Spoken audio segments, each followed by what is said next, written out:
నిన్ను అందరూ తక్కువ చూపు చూస్తున్నారు కదా. చాలా అనరాని మాటలు అంటూ నీ హృదయాన్ని గాయపరుస్తున్నారు కదా. నీ చుట్టూ ఉన్నవారు, నీ కుటుంబ సభ్యులు, నీవు అత్యధికంగా ప్రేమిస్తున్న వారే నిన్ను చాలా మాటలు అంటూ గుచ్చి అంటూ ఉన్నారు కదా. ప్రియమైన దేవుని బిడ్డ, నిన్ను దేవుడు చాలా అత్యధికంగా ప్రేమిస్తున్నారు. నిన్ను ఒక ఉన్నతమైన స్థితికి తీసుకువెళ్ళాలి అని, నిన్ను ఎక్కడ కూడా కింద పెట్టే వ్యక్తిగా దేవుడు లేడు. దేవుడు నిన్ను ప్రేమిస్తున్నాడు. దేవుడు నీతో ఉండాలనుకుంటున్నాడు.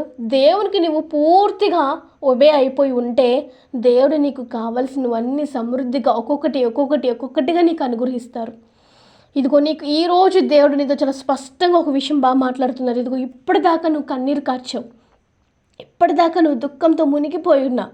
నీ కన్నీరికి ఇంకా స్వస్తి రాదేమో, నేను కన్నీరు కారుస్తూనే ఉండాలేమో, ఇంకా నా జీవితాంతము ఈ బాధ పడుతూనే ఉండాలేమో, ఈ వేదన పడుతూనే ఉండాలేమో అని అనుకుంటూ కృంగిపోతూ ఎవరికి చెప్పుకోవాలో తెలియక, ఏం చేయాలో తెలియక నీలో నువ్వే బాధపడుతున్నట్టయితే గుర్తుపెట్టుకో ప్రియ సహోదరి సహోదరుడా.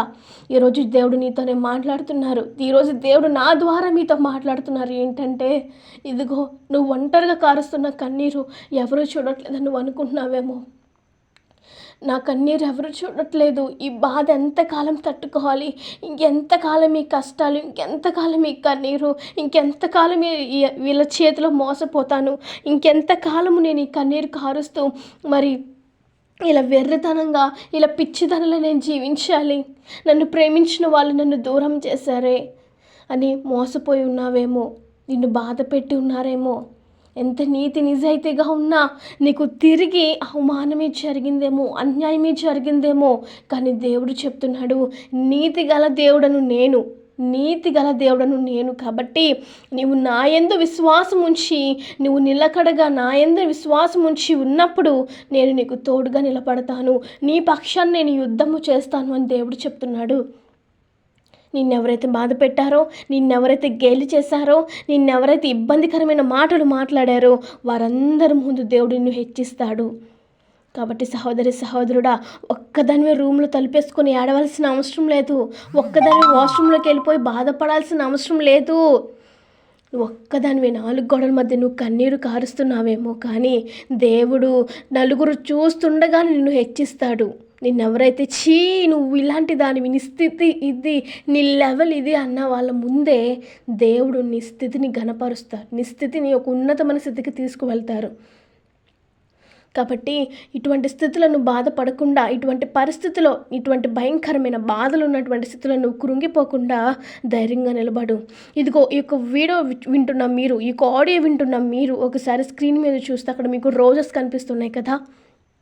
ఆ రోజెస్ పరిమళంగా మంచి సువాసన వెదజల్లుతూ ఉంటాయి.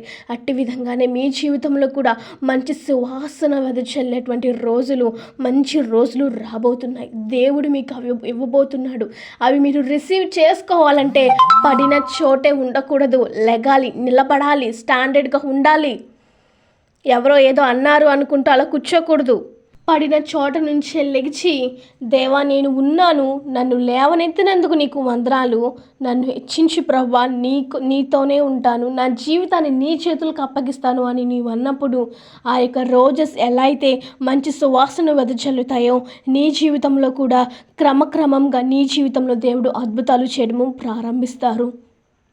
ఈరోజు నుంచి నువ్వు పలకవలసిన మాట ఏంటంటే, దేవా నా జీవితంలో నాకు మంచి రోజులను ఇచ్చినందుకు నీకే కృతజ్ఞతాస్తులు ప్రభా, నా స్థితిగతులను నువ్వు మారుస్తున్నందుకు నీకే కృతజ్ఞతాస్తులు ప్రభా. నువ్వు చెల్లించినప్పుడు నీ నోటి ద్వారానే దేవుడు అద్భుతమైన కార్యాలు జరిగిస్తారు. కాబట్టి నువ్వు కన్నీరు కార్చుకో. నీ యొక్క కన్నీరు ఎంత విలువైనది అంటే, యేసయ్య నీ కన్నీటిని కూడా ఆయన బుడ్డిలో దాచుకుంటున్నాడంట.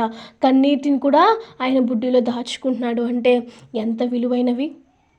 సర్వశక్తిమంతుడైన దేవుడు నీ కన్నీటిని దాచుకుంటున్నాడు అంటే, మరి లోకపు మనుషులు ఆ కన్నీటికి విలువనే ఇవ్వడం లేదు. కాబట్టి సహోదరి సహోదరుడా, నీ కన్నీటికి చెప్పి నీ ముఖంలో నవ్వుని తెచ్చుకో. ఇక నుంచి దేవుడు నీ జీవితంలో సంతోషాన్ని ఇవ్వబోతున్నారు. సంతోషంగా ఉండు. Praise the Lord. God bless you sisters and brothers. Praise the lord.